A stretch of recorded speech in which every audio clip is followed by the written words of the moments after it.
bom dia a você que está ligado na CBN Juiz de Fora. Iniciamos a partir desse momento mais uma entrevista da série Eleições 2020, Voto e Cidadania do Grupo Solar de Comunicação. Começamos na semana passada com a candidata da coligação PT-PV, Margarida Salomão, e vamos dar prosseguimento, sempre lembrando que a ordem das participações ela foi sorteada com a presença dos representantes de cada candidato, e hoje vamos receber a candidata do PSOL, Lorene Figueiredo, a quem eu agradeço já a gentileza de participar conosco dessa entrevista aqui nos estúdios do Grupo Solar de Comunicação. Agradeço também os companheiros do grupo, da Tribuna de Minas, Renato Salles, Gabriel Borges, que também vão participar dessa entrevista. Lembrando a você que está nos ouvindo aí, através do 91.3 FM da CBN, que essa entrevista ela será exibida em vídeo também nas redes sociais do Grupo Solar de Comunicação, ainda nesta quarta-feira. E para você que está apenas nos ouvindo, a gente quer deixar claro que estamos aqui no estúdio, todos usando máscaras, com distanciamento, que é recomendado dentro desse período de pandemia que estamos vivendo.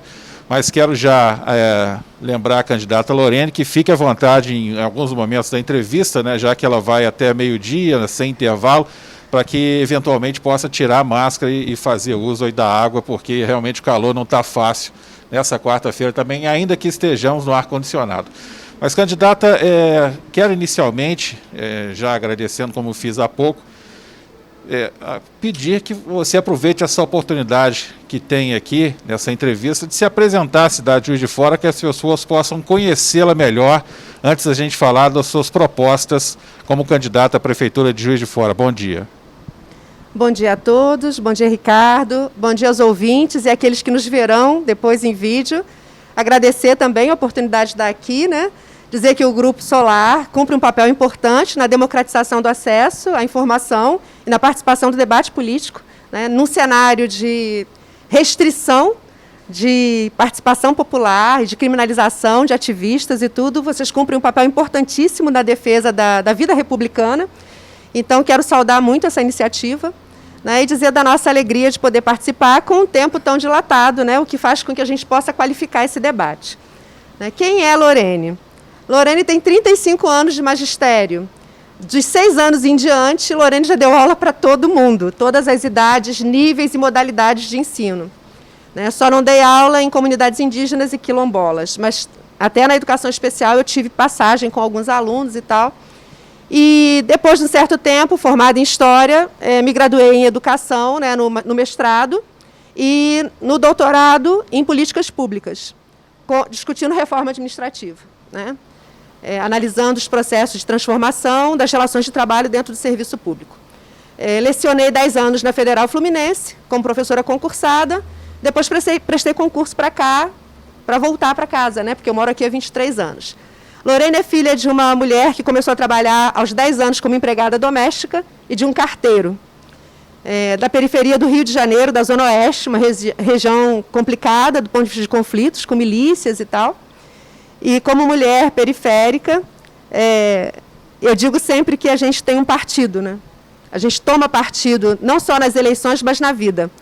O nosso partido é o partido da educação pública, da saúde pública, da garantia de vida com dignidade para todos e todas. Então, é a partir desse lugar, dessas relações, que a gente se colocou como candidata pelo PSOL, que é um partido que a gente entende que expressa as lutas desses setores que são normalmente oprimidos, que são considerados minorias, mas que compõem a imensa maioria do povo brasileiro, né? Os negros e negras, mulheres, LGBTs, as pessoas que não são consideradas, em geral, nas políticas desse país. Bom dia, Lorene. Bom dia também ao nosso ouvinte, a quem nos acompanha pelas redes sociais.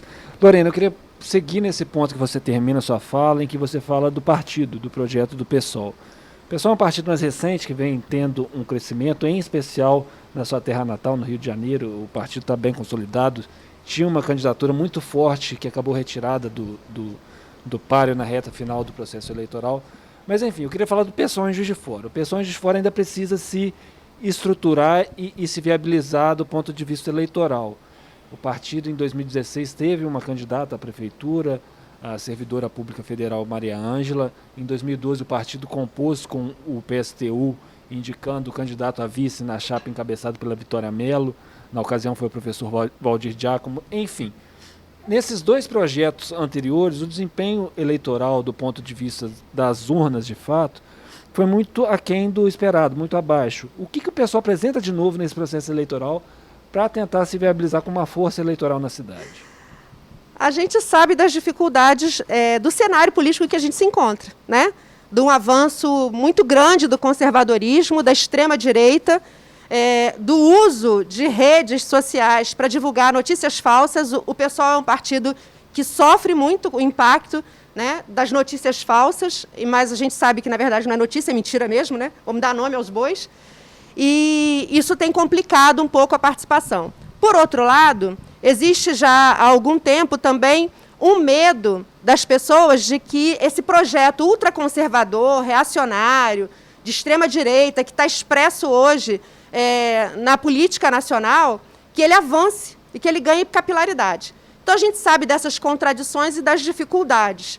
A nossa preocupação, como partido, e como partido que se constitui como uma alternativa socialista, democrática, popular, no campo da esquerda para Juiz de Fora, é justamente qualificar o debate, trazer elementos concretos de viabilidade, de possibilidade de realização de políticas que não penalize a população mais empobrecida, nesse cenário que vai se agudizar, que vai se tornar mais crítico, que é o cenário de crise econômica e de pandemia, né?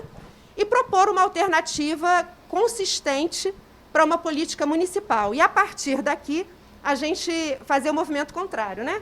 Evitar que a ultradireita ganhe capilaridade nos municípios e que se aproprie de forma privatista do espaço público, como a gente tem visto, né? A venda das nossas empresas estatais, e de uma forma muito subserviente, né, muito como capacho do governo americano, e que, com isso, a gente possa começar a construir uma alternativa que seja, de fato, democrática e popular.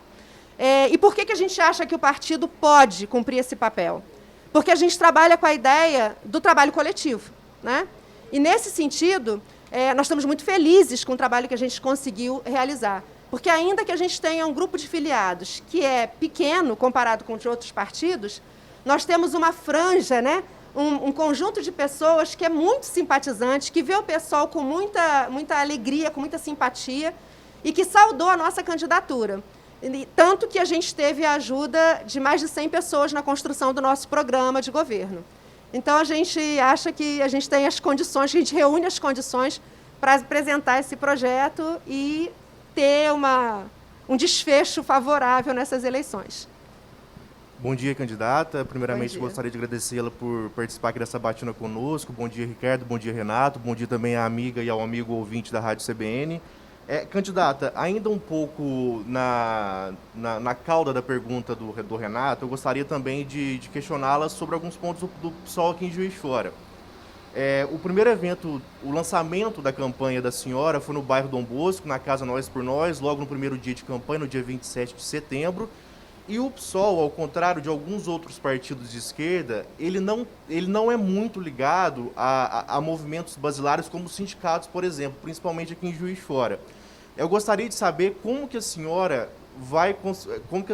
o PSOL e a sua campanha vão buscar trabalhar essa capilaridade do PSOL aqui em Juiz de Fora, até para conseguir uma base eleitoral agora no primeiro turno, diante de um cenário onde há muitas candidaturas de esquerda, não somente da senhora, mas ainda outras 3. Outras 2. Fernando Eleutério, né, Vitória Mello e Margarida Salomão. Ô, Fernando, querido camarada do PCdoB, desculpe. É porque eu estava pensando só nas mulheres. A pessoa fazendo recorte de gênero na hora de pensar nas candidaturas, olha só. Bom, como é que a gente pretende trabalhar? Na verdade, a gente vem trabalhando, né? Eu tenho, como eu disse, 35 anos de magistério e sempre me articulei, me inseri no ativismo sindical também, né? E nós temos uma rede de companheiros. Eu fui professora da rede municipal aqui, fui professora da rede estadual e agora leciono na Universidade Federal. Então, a partir da minha própria inserção profissional, a gente tem contato com os sindicatos. Não só com os sindicatos de professores, mas em todas as frentes de luta, né? Na construção do grito dos excluídos, na construção da frente democrático-popular. em defesa das garantias e dos direitos que a gente articula aqui em Juiz de Fora. Então, esse contato a gente já tem, pelo menos com os dirigentes e com alguns setores da base. No caso dos movimentos sociais, a gente tem começado a fazer um percurso, a partir dessa relação que a gente estabeleceu com Nós por Nós e no Dom Bosco, também com as comunidades periféricas. O nosso programa expressa esse compromisso na construção de comitês populares, na reativação de conselhos municipais com caráter deliberativo e construídos a partir da inserção não só nos locais de trabalho, mas também no território. E a gente espera que, com essa conversa mais ampla, as pessoas entendam que esse projeto é um projeto que é viável e que a gente realmente pode constituir uma forma de governar a cidade em que todos os trabalhadores sejam sujeitos políticos desse processo. Porque, na verdade, o que a gente precisa para, de fato, tornar nossa vida mais republicana e mais democrática, e olha que eu estou trabalhando com um patamar bem amplo de unidade, né? É a gente garantir controle social. Controle social sobre as contas públicas, sobre o orçamento, sobre o planejamento da cidade, com as propostas que atendam às necessidades daqueles que, de fato, fazem a cidade funcionar, mas que não têm acesso a esses benefícios. E aí eu dou um exemplo. Os 19% mais ricos de Juiz de Fora concentram mais de 45% da riqueza. Quando você olha os índices gerais, a gente tem um indicador de desenvolvimento humano no cenário, né, do mapa da ONU, do PNUD. A gente tem uma inserção bacana, um índice 0,7 alguma coisa. Agora, quando você pega os dados e começa a desagregar, você vê que a gente tem uma cidade que tem um nível de concentração de riqueza muito elevado, que acompanha o mesmo nível de concentração de riqueza nacional.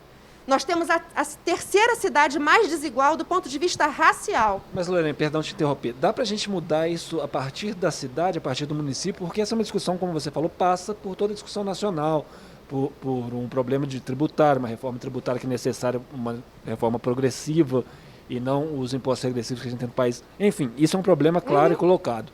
Mas dá para tentar mudar ou minimizar esse problema a partir do município, a partir da prefeitura? Sempre dá. Sempre dá. Para você ter uma ideia, a gente precisa, inclusive, fazer uma análise da composição do orçamento da cidade. A gente tem aí 70 milhões que são gastos com capital. O que é gasto de 70 milhões de capital? É gasto com dívida, é remuneração financeira, remuneração do sistema bancário. A gente precisa saber como é que isso foi composto. O que foi feito com esse dinheiro? Quem se beneficiou? Né? A gente precisa pensar uma relação com a arrecadação, né, dos impostos que dizem respeito ao município, em que também, se a gente tem uma concentração em 19% da riqueza, vamos rever os impostos da cidade em que a gente possa fazer uma redistribuição a partir desses impostos. Vamos garantir, por exemplo, que a gente possa minimizar os efeitos da crise e do desemprego a partir do estabelecimento de cooperativas de trabalho, de frentes de trabalho, de você, por exemplo, constituir, né, e quando a gente fala de território, a gente fala de regiões da cidade, né, dos espaços que têm uma identidade cultural, histórica com aquela comunidade.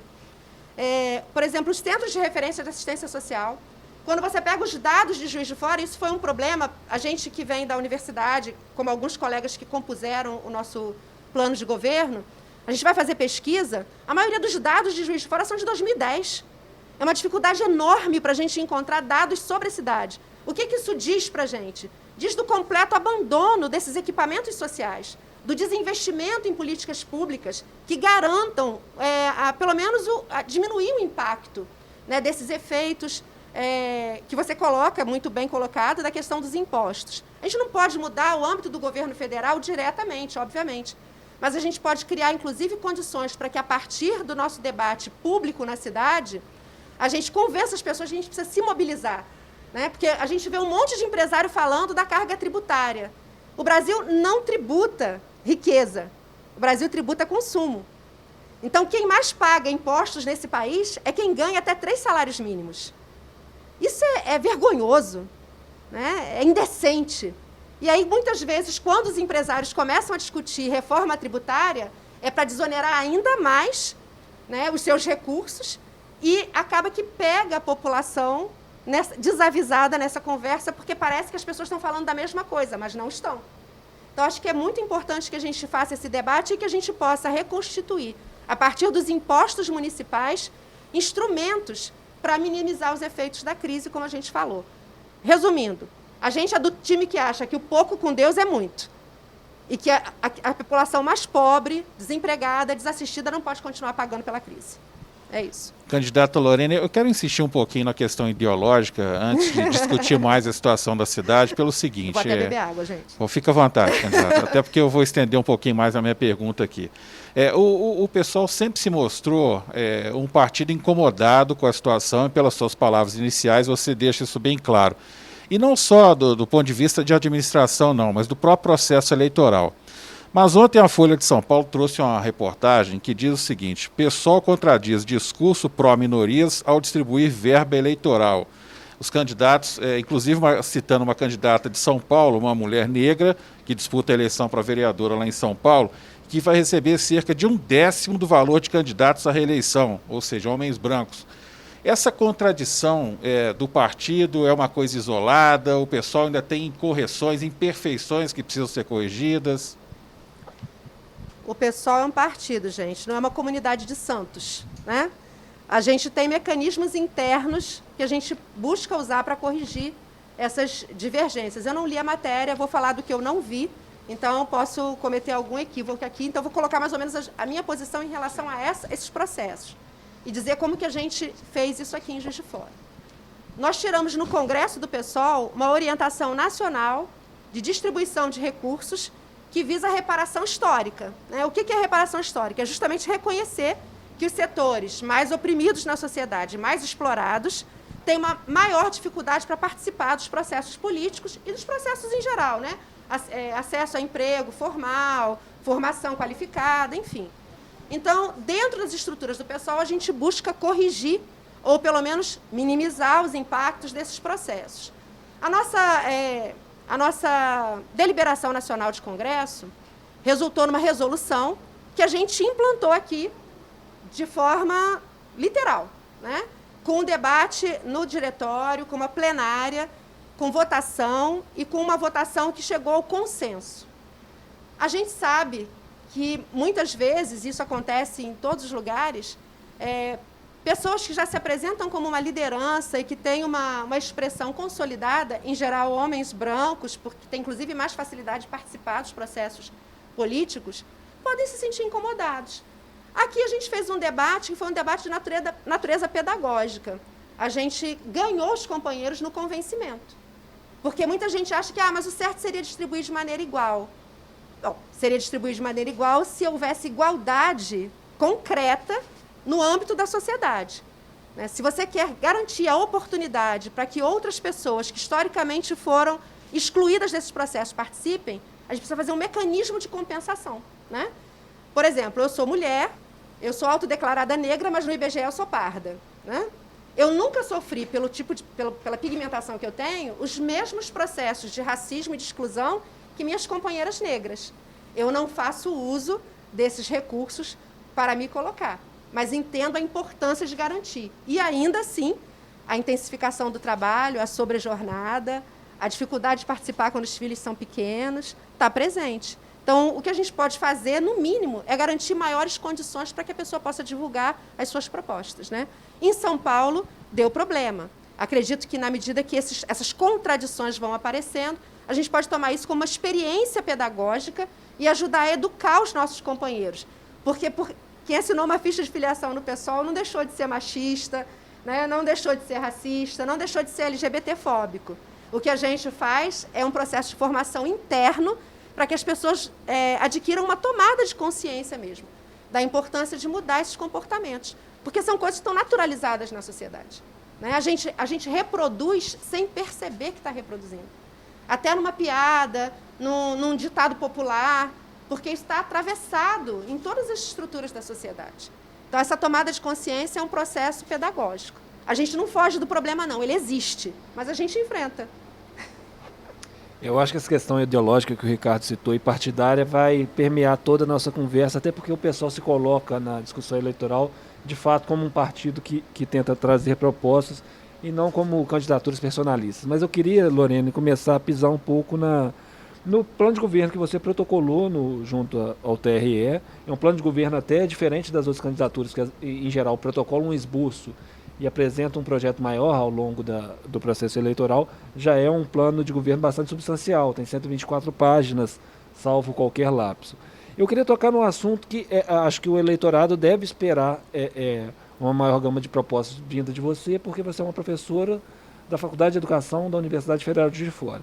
Em seu programa de governo, Lorene, você fala na criação de um programa de escola de educação integral. Só que hoje na rede municipal de educação temos um seguinte problema. Muitos professores contratados e um quadro efetivo do magistério com déficit muito grande.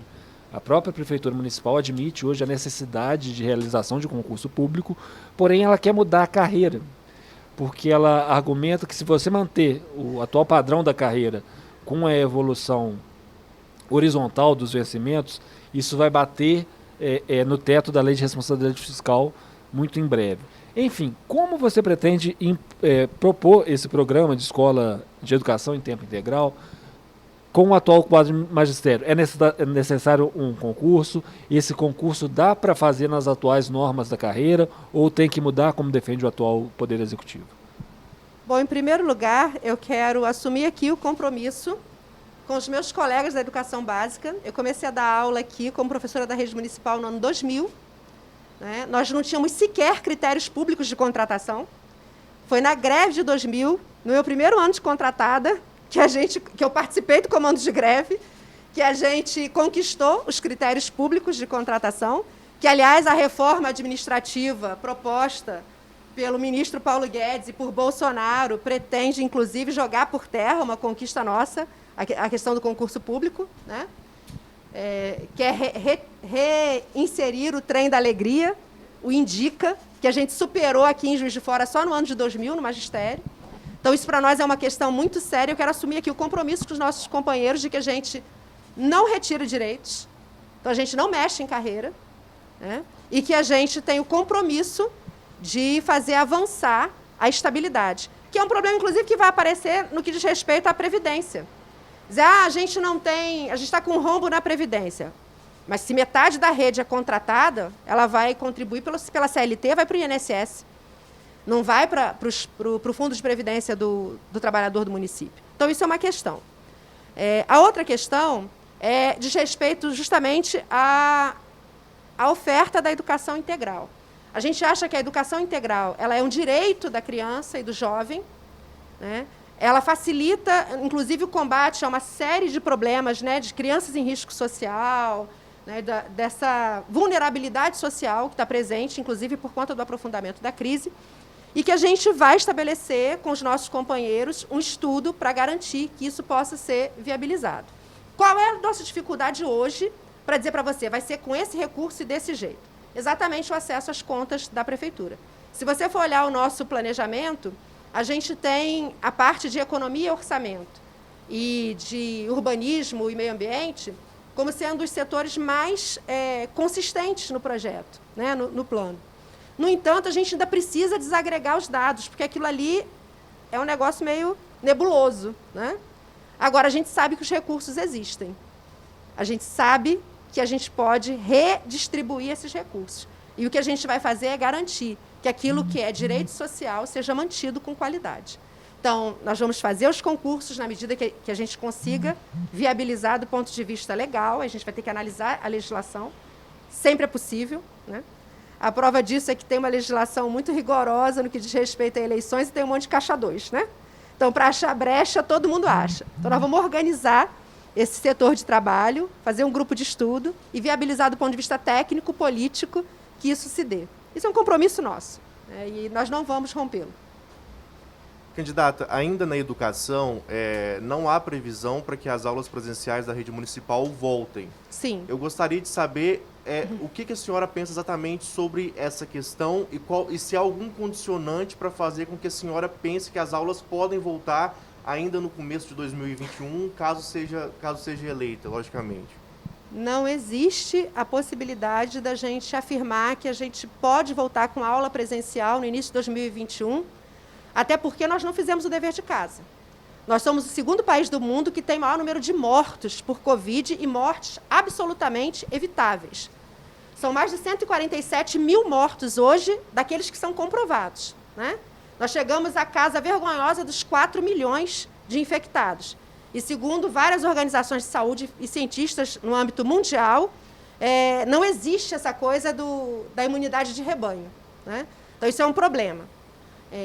A gente acha que, se a gente tivesse feito o dever de casa, a gente podia estar melhor posicionado para pensar isso a partir de 2021. A gente sequer conseguiu gastar recursos comprando os testes, né? E não estamos participando dos consórcios de vacina, como governo, por conta da posição xenófoba, ultradireitista e conservadora e negacionista do nosso presidente. Bom, o que eu, Lorene, como professora, que tem essa trajetória, né, de formação, que trabalhou na educação básica e no ensino superior, defendo? Eu acho que nós gastamos o ano de 2020 todo batendo cabeça. Era um ano para a gente sentar com os nossos professores, não ameaçar ninguém de suspensão de contrato, como o Almas fez, né? Trabalhar com a estabilidade dessas pessoas para que a gente pudesse planejar formas de retorno, inclusive correr atrás dos recursos. Porque mesmo quando a gente retornar, a gente não vai poder ter a sala de aula que tem. Eu não sei qual foi o secretário de governo estadual que disse que a gente tinha que manter 6 metros de distância de cada aluno. Esse sujeito nunca pisou numa escola pública.